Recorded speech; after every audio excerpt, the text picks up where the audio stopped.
Hey everyone, welcome to US History. So today we're going to focus in on the Industrial Revolution or industrialization that was happening in America.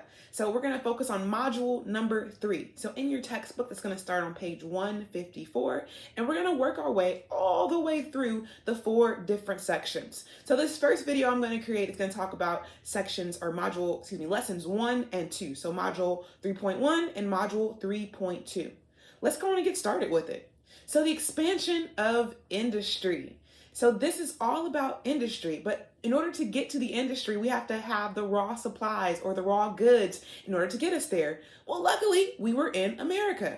So a little bit of background. The first Industrial Revolution is going to happen in Great Britain, or in that area of England, Great Britain, right around the early 1800s.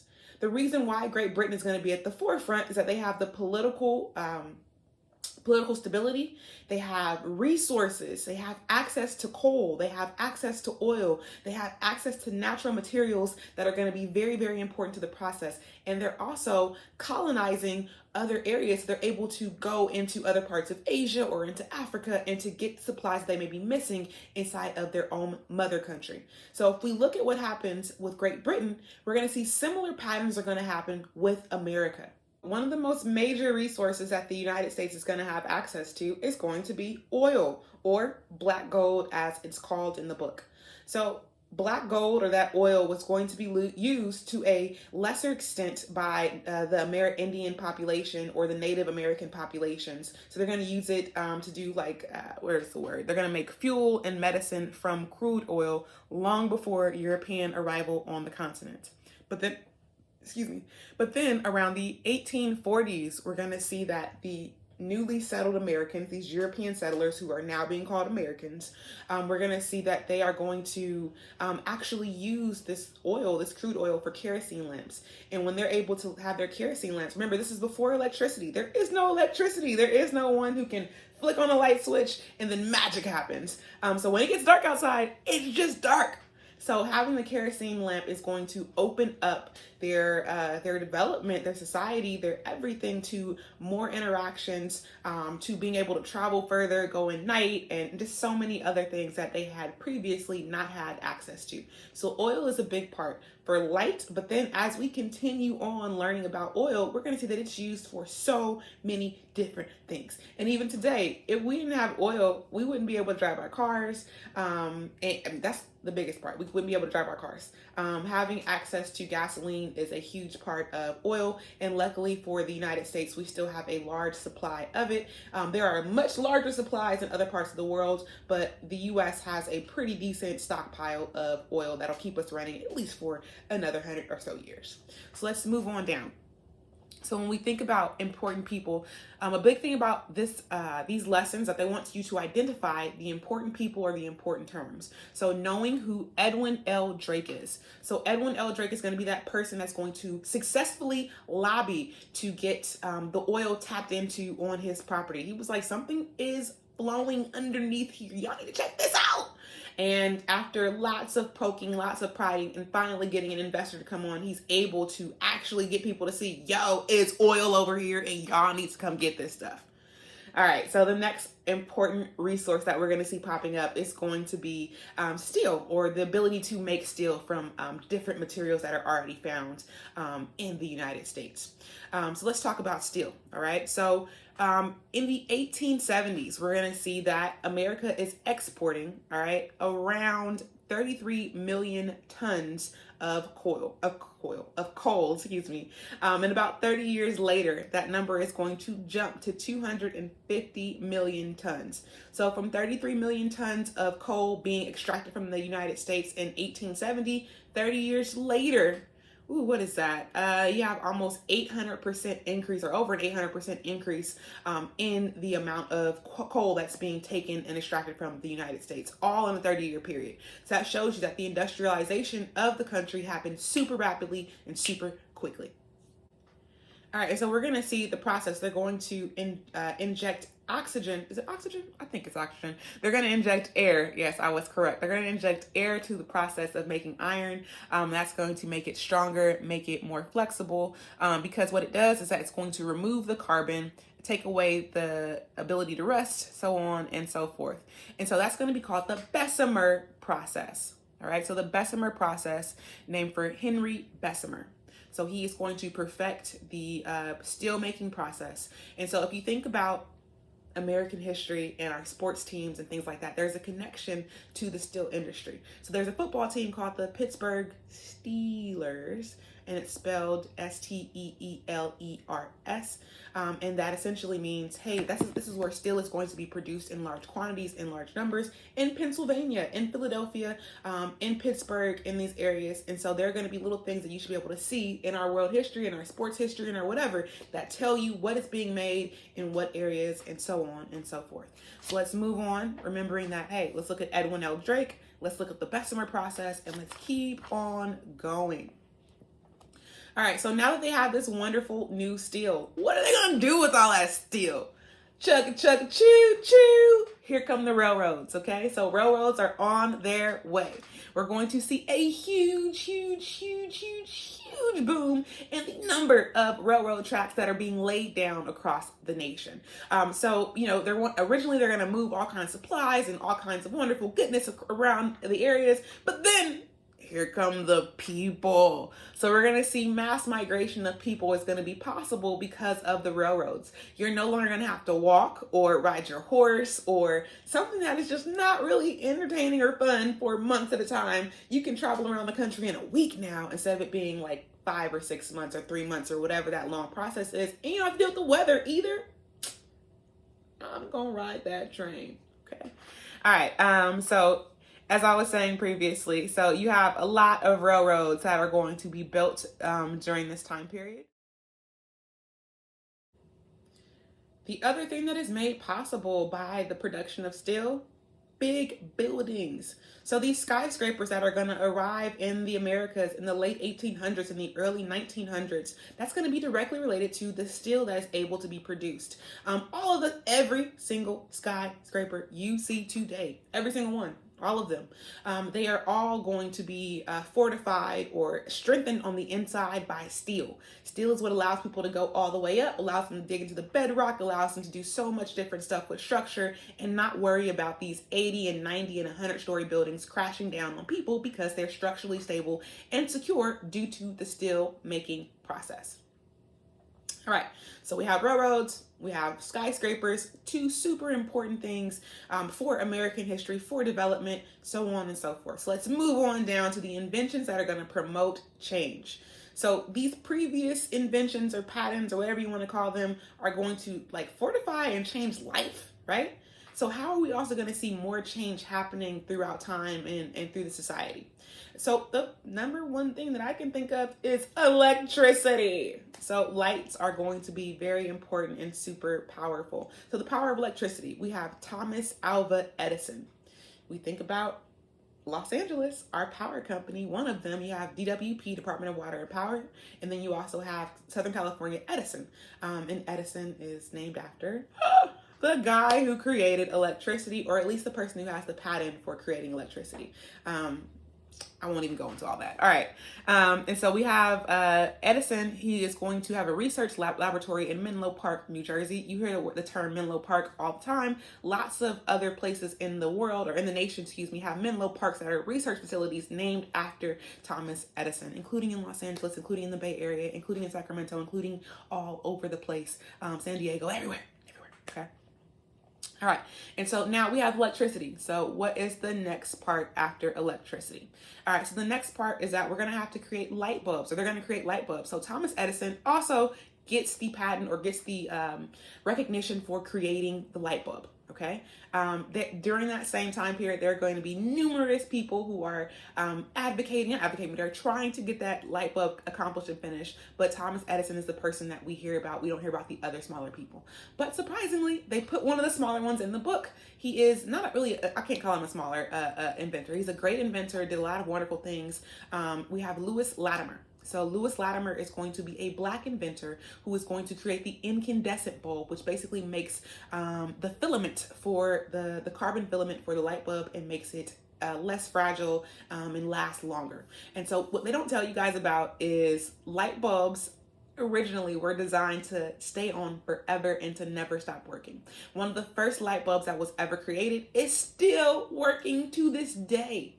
And the only reason why light bulbs break after 3 or 4 years is because companies need to make money off of you. And so they intentionally make things less strong, less sturdy, so they can make money and make profit off of their businesses. But with the original light bulbs that can still be created today, never need to be changed. They just turn them on and off and they work. And that shows you the level of sophistication and development that was happening back in the 1880s and the 1870s in that time period, where they're able to make things that are still working today.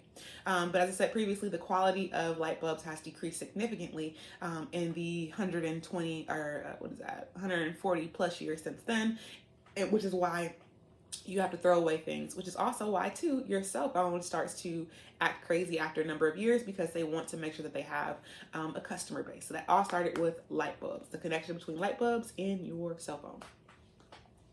All right, so after that we have, so knowing those two people, Edison and Latimer, but there's also a few other names in here. We have George Westinghouse. All right, so Westinghouse is going to make safer and less expensive electricity. And they're going to be able to harness the electricity completely, and it's going to change the nature of business in America. So, previously, what are you doing with electricity that you are making? And it has to be used. It can't just be not used. You make it, you have to use it. So what are you going to do with that? How are you going to harness it? How are you going to make a power grid and send it to different places and then light up cities and then change cities, and then so many developments happen as a direct result of having electricity. I know that I personally, whenever my power goes out, I feel like my world is ending. What am I gonna do? The Wi-Fi is out. The lights don't work.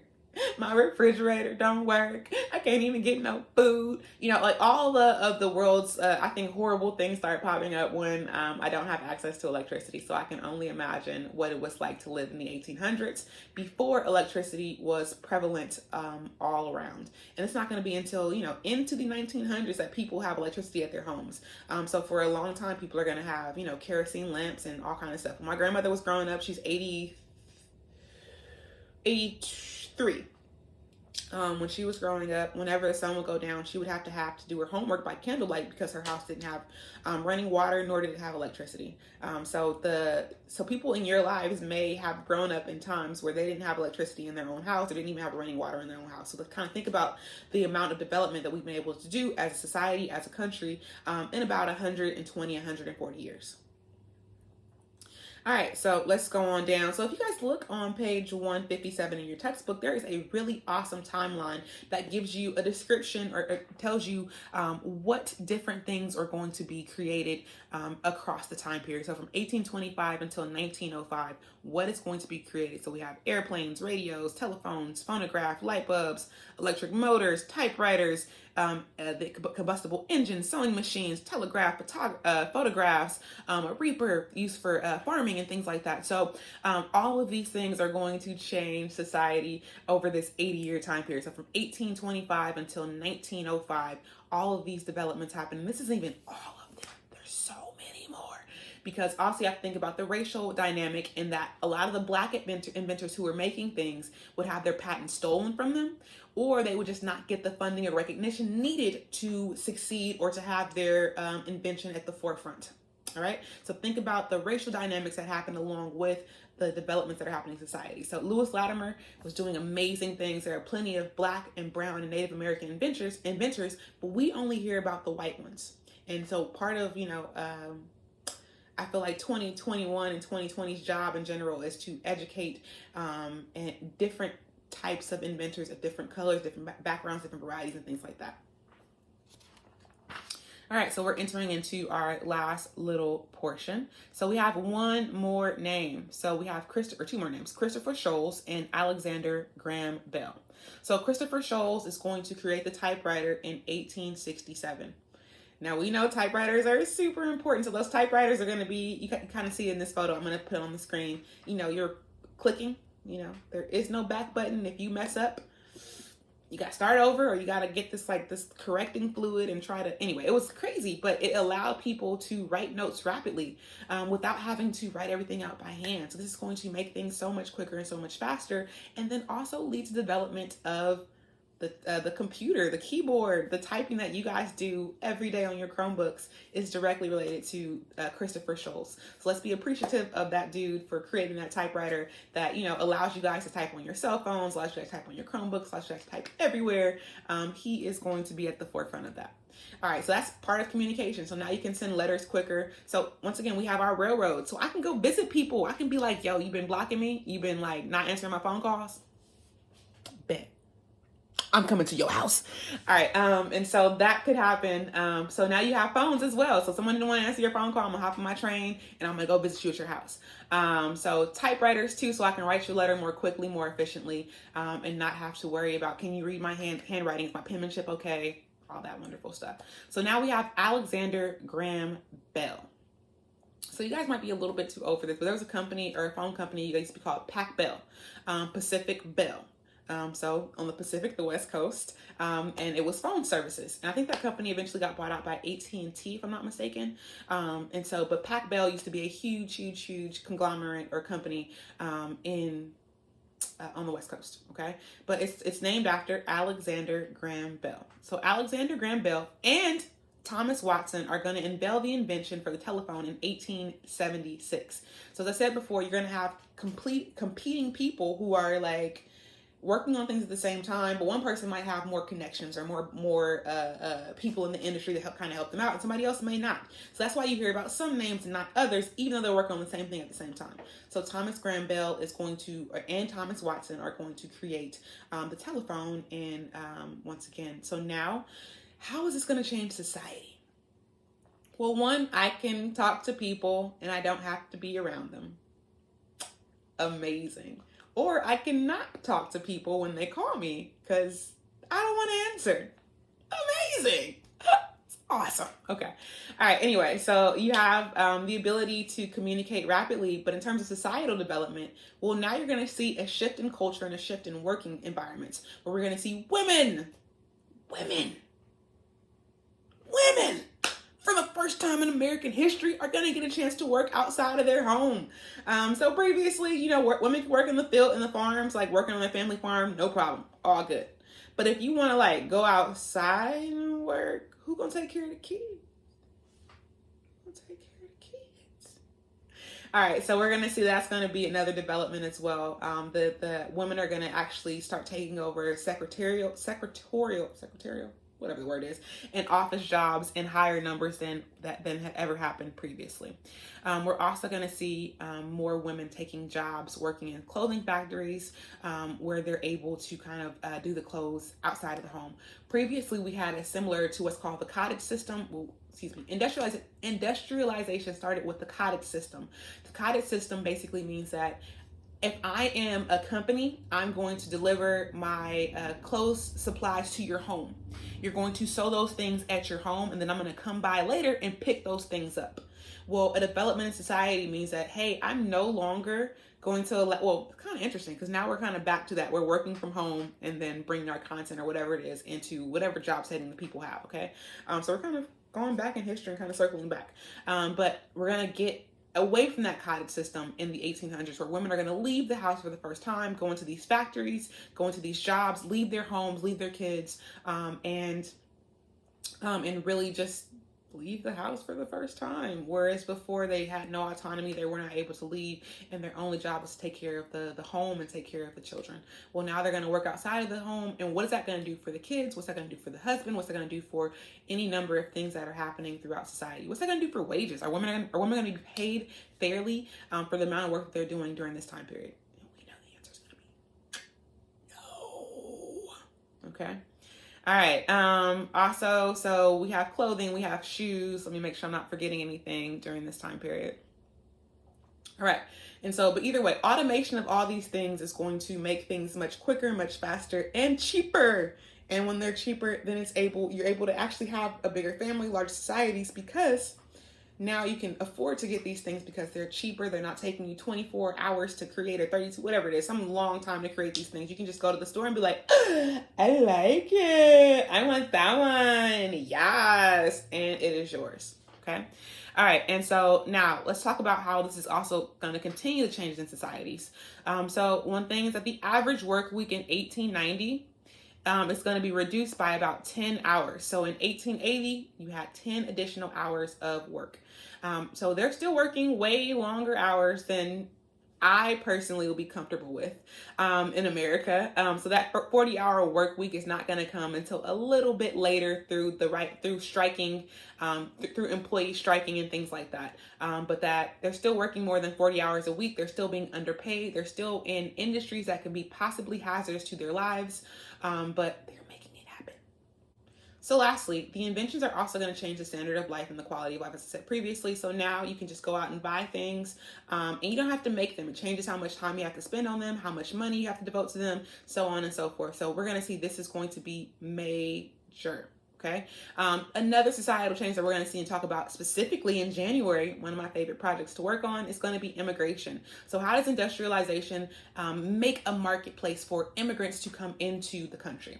And so when I think about immigrants in America, so we've always had Chinese immigrants coming in. We've always had Mexican immigrants coming in. But now for the first time, we're going to see large scale immigration from European places. So Ireland, Italy, Slavic places and things like that. And when those immigrants come into America, they're not going to be treated nicely. Okay.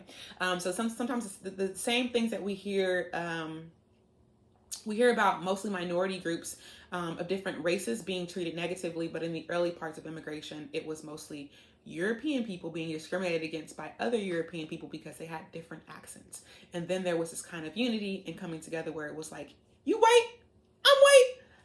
We need to be friends. Let's rally and let's unify and let's find a connection and not find reasons to be separated. And that's essentially kind of what's going to happen throughout our history. But that's a little bit further on down in this book, okay, or just in our lessons. All right. Cool. All right. All right, and so one more time, with the rise of that immigration, though, so how are immigrants going to be counted in our democratic system? Are they going to be given citizenship? Are they going to be given the right to vote? What kind of things are they going to put in place to kind of bar or be more selective with immigration? So we'll see all of these changes happening full scale during this time period. All right, so now we're going to leave lesson or module 3.1 and we're going to move directly into module 3.2.